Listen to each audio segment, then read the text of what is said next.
and blindfolded, and they told me to strip naked. And I stripped naked.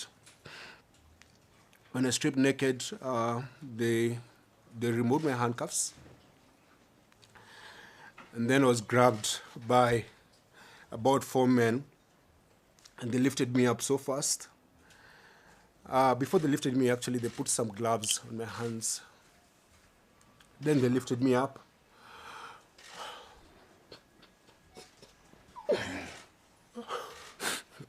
They lifted me up and tied me upside down. There's a photo I saw online about what they did to us. It's in my bag. You can distribute when I'm done talking. So we were put on an upside position where my legs were up like this. My body's up. I'm stuck naked. And then they started beating my feet. So they would beat me and massage my feet. Beat me and massage my feet. I was screaming so hard, I couldn't even, there was no tears coming out because of how painful it was. And one of them said, put his hand in his mouth. So they put my hand in my mouth. Then they would tell me, stop screaming. The kids are sleeping. And then to drown my screams, they opened the car because I could hear them. They were playing gospel music in the background. They beat me. Then they removed the underwear from my mouth, and they started questioning me, asking my name, where are you from, why are you here, who sent you, why are you coming to destabilize our country? And then they said, Wekamoto. So some guy put lubricant in my rectum, in my anus, and then started inserting objects. They insert objects and pull it out.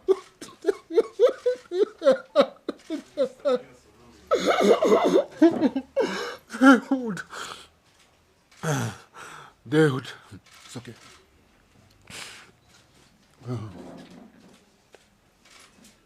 They would put objects in my anus and then say you're feeling nice, say you're feeling good. Then they say Asante Samia, Asante Samia. So I say Asante to their president. Then they'll push hard and then pull it out again. They did that. So I started bleeding. And they dropped me. Then I'm still blindfolded. They took me to a wall and then told me to face the wall and then squat. Then a man came and was putting his fingers in my anus and then saying that, say you're feeling nice, say you're feeling good, say Asante Samia. Then they would do that, and then they would do that.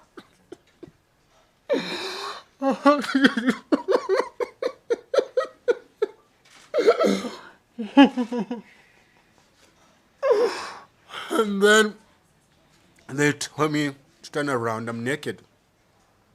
So all this time they're telling me they're recording everything they're doing to us, or rather they're doing to me. So they're recording this. They're teaching me a lesson. So I'm stuck naked. They turn me around, say your name, your wife's name, your kid's name, where do you live, where do they go to school. I'm naked. And they removed the blindfold and said, now, so when I'm answering these questions, when I turn around,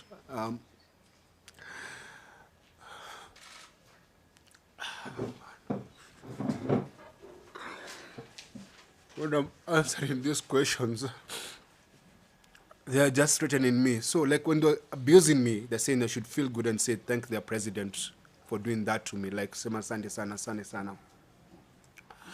So they told me we have recorded these videos so that if you go back to your country and you say what we did to you, we shall put them online and shame you, and your kids will see this, your family will see this, everyone will see this.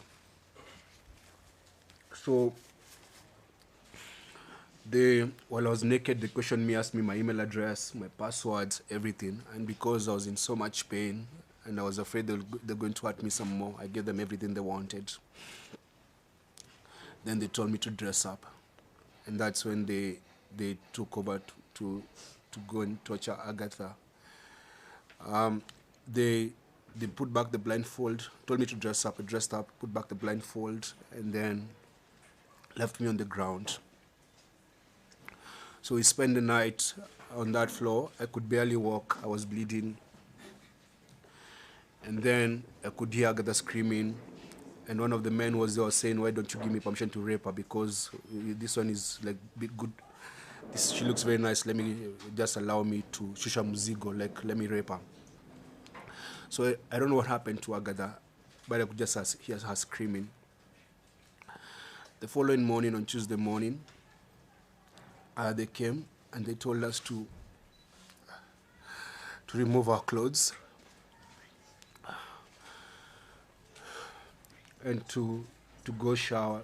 So my feet were swollen. I could not walk. So I begged them to allow me to crawl like a dog so that I could go to the bathroom. I crawled like a dog to where the bathroom was. That's when they removed my handcuffs. So when I was stripped naked, I still had the handcuffs. That's when they removed the handcuffs and told me to take a shower. I was still bleeding. My stool had blood. And there's a man with an AK-47 standing there, like wearing civilian clothes. After that, they gave me fresh change of clothes. They were just insulting me, and took me to another another white Land Cruiser, still blindfolded, and they took me away. And that's the last time I saw Agatha until now when she came to Kenya. So that was on Tuesday morning. And then we drove and we drove and we drove and we drove for hours and hours until it got dark. I told them I wanted to use the bathroom. They said you can't leave the car. So they gave me a bottle to pee. I was still blindfolded and handcuffed. Then eventually at night, I don't know where we ended up to, they took me to a room where they left me there and they gave me like a soda and a loaf of bread. That was on Tuesday night. So I slept there. I could hear, it was like a coastal place because I could hear the call for prayers, and there was like a warmth and a lot of mosquitoes. Spend the night there. They'll just come, insult me or kick me and go. Come, insult me, kick me and go. And then on Wednesday morning, they gave me they gave me a cup of tea and an andazi. Then that Wednesday during the afternoon, their tone changed. They said, now we're going to let you go, but we're going to let you go with a very onyokali, which means like a stern warning, that if you leave this country, you should never come back or we'll kill you. If you go to your country and say what we did to you, we'll find you and we'll kill you. And you should never come back. So they said, do you want to eat? I said, I don't want food. I didn't have an appetite. The other thing is that because every time I wanted to go to the bathroom, they'd actually go there and stand by me like they're inspecting my stool. So I didn't have any privacy. And the only time the handcuff came up is when I went to the bathroom. But the blindfold never came out. So that afternoon, they gave me a painkiller. Then on Wednesday evening, they told me now you have to learn how to walk because I could barely walk. So they told me to remove. I was wearing open shoes. Remove open shoes. Took me outside. 4 officers surrounded me. They're all in civilian clothes. They stood there. Removed the blindfold. Said now you have to walk, and make sure you try and step your feet on the ground. Step your feet.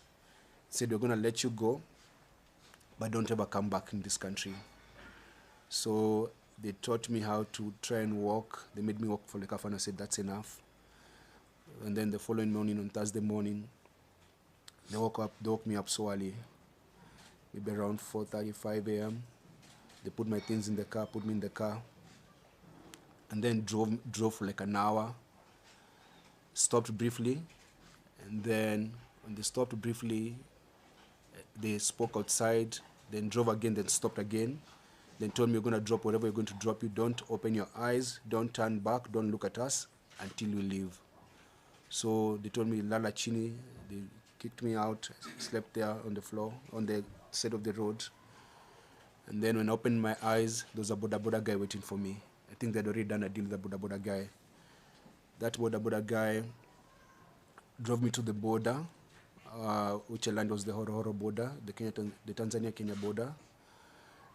When they released me, they gave me 20,000 Tanzanian shillings and 400 Kenya shillings. This is that's your transport. And so at the border, I got someone who helped me push my bag, and I gave them the money, the 20,000 Tanzanian shillings. And then he helped me cross over. Then I used the money to take a border and call my wife. When we went to Tanzania, we went there as friends of Tundu Lissu and friends of Tanzanians. I'm an East African, I have an East African passport, and I'm allowed to travel freely within the region, because that's the deal we are. Like we're a regional bloc. I did not go to that country legally, and I did not commit a crime. And that's why they did not take me to any court. So I was able to come back to this country. But when I came back, and when I go to the airport here in Nairobi, I asked the Ministry of Foreign Affairs, and which is the same thing that I'm asking today. I said I was going to the hospital, and I wanted my medical report to be public of what they did to us. And I'm going to share the medical report today, and it's going to be circulated. Because I'd like the world to know of the very heinous things they did to us, to break us. And they did that to silence us and to put fear on us. And it's something that we learned, that most Tanzanian activists go through similar things.